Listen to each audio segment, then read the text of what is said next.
Well, hello there.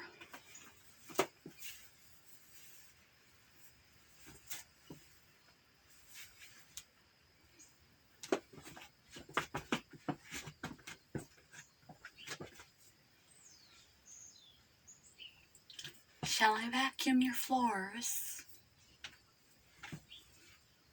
Take your shoes off for you? Cook you a nice meal? Why am I dressed and acting like a housewife from the 50s? This just happens to be my outfit for today.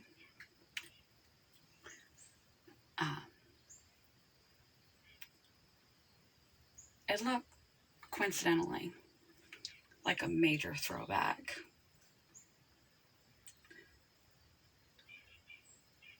to the past.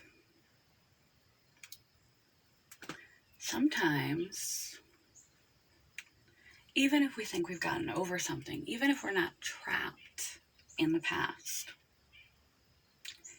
even when you think you have mastered the art of letting go, which I will link to below, that describes letting go on a grand scale, but also letting go of past traumas. I will also link below to rewriting your narrative, the story that we tell ourselves about our past, the beginning, the middle, and the end when we have trouble in that transitional phase. But it's not the 50s. And I'm going to do my part in my relationship and in my life, but I certainly ain't going to take the man's shoes off for him. Unless he were sick and couldn't do it himself. Then it would be tender love and care, because he would do the same for me. Thank God we've moved the needle that much. In order to have the needle moved in your own life forward toward better ends, toward better quality of health, happiness, self-fulfillment, hope, joy, all the good stuff, relationships, love, friendships, a better job, a better, you have to let go of yesterday. You cannot be trapped in your past if you want to move the needle forward. For society, for self. Some people resist change. Society resists change. Genetically, physiologically, our body and mind resist change. That's why 80% of our brain is done autopilot. It's extensively energy sucking to use our conscious mind. Our brain uses most of the energy that we take in a day. And making conscious thought is very energy expensive. And so 80% of our brain runs on autopilot because we are built for energy conservation so that we could live in the way people used to live. So if you have trauma,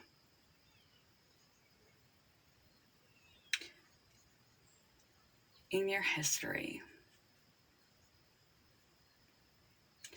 you need to work through it and let it go. If someone has hurt you, you don't have to forgive them.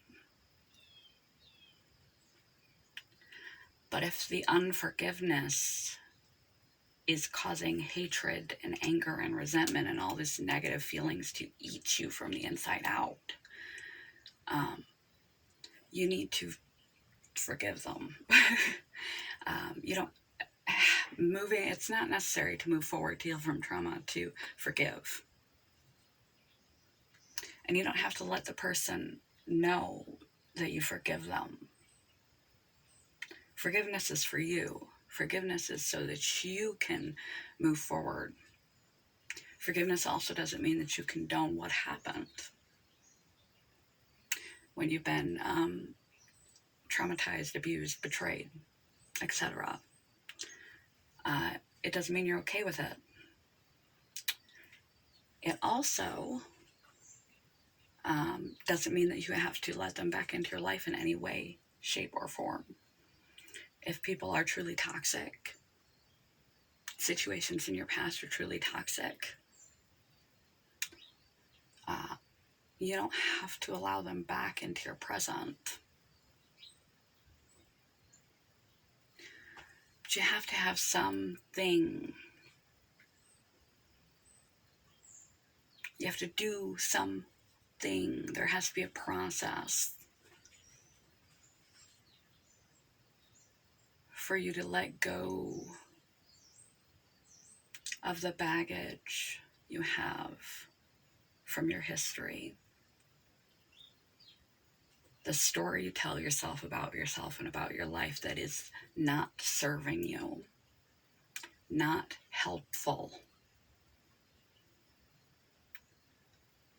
The negative feelings you continually ruminate on. The comparison game to positive past situations. Positive relationships that you lost so no one else measures up, or you decide you'll be alone forever, or you're constantly critiquing new partners through the lens of this previous partner and you never even give them the opportunity or get to know them,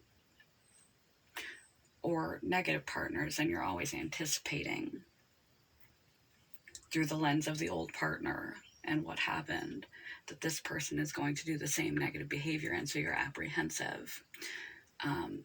You have to be able to detach and let that go. Letting go of your glory days, you will feel less than if you're not achieving in the moment, in the present, something that you had some great accolade or some great success 5, 10, 15, 20 years ago.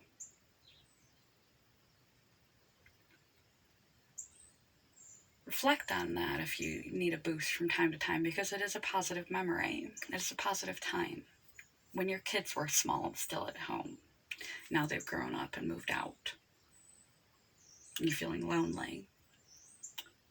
Remembering those positive memories can be good. Ruminating on those positive memories will hang you up, because it will make you feel, it will exaggerate how presently you believe and you tell yourself and you reiterate this to be true, that then was so much better than now. Then you were so much happier than now. Then you were so much less lonely than now. Then you were to be respected. Now you're to be shamed and shameful. Then you were on top. Now you're on the bottom.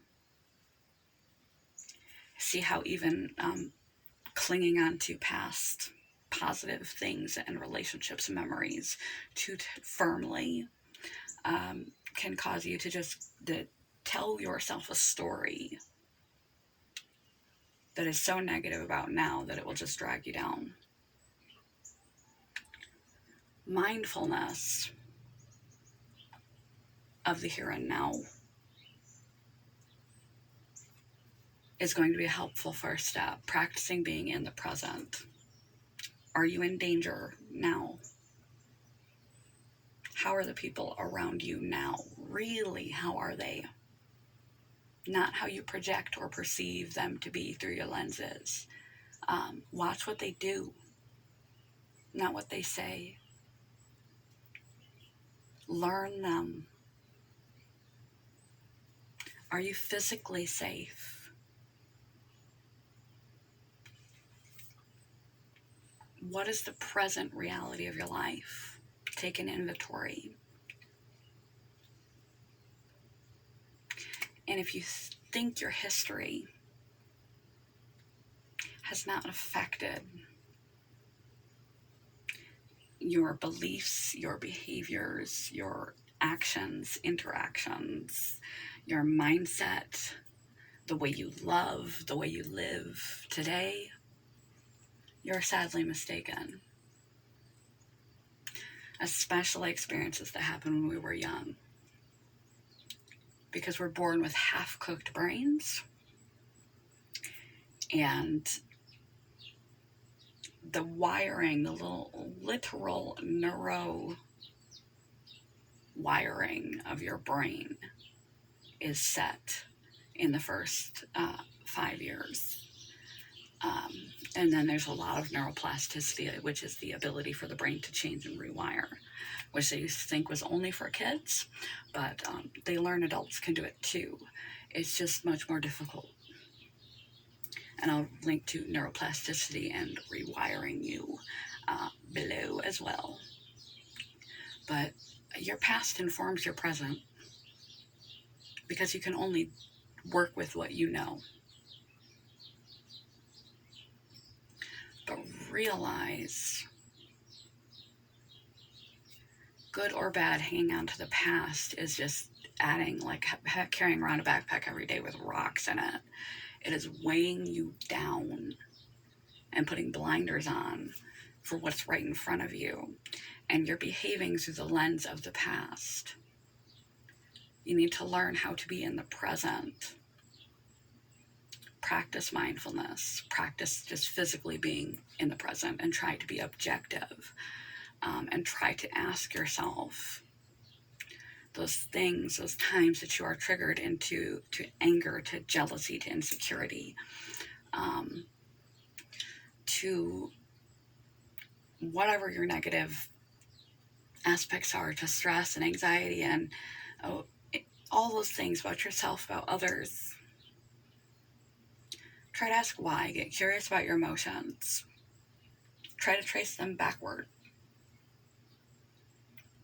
Try to figure out how your past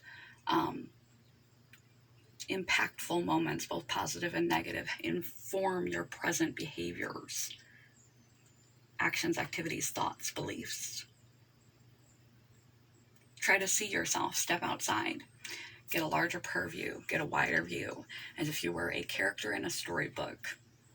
See the whole story arc as best as you can. I know it's hard when you're in it to see the larger point of view. That's why it's easy to give other people advice about what they should do in their life. It's hard to give ourselves advice because we're too close to the forest to see the trees. But try to step outside and see if you are really seeing, believing, behaving, and acting in the present according to the reality of the present and what would be best serving you now. To tell yourself about your past, to set you up for your future and the best possible present possible. What story are you telling yourself? What behaviors are you reenacting that are really not based on the present? They're based on something that happened forever ago. And you're still like reliving it over and over and over again.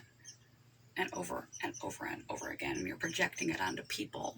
You're projecting it onto positions you work, where you work. You're projecting, and you just need a little shift in your mindset, shift in your self-narrative,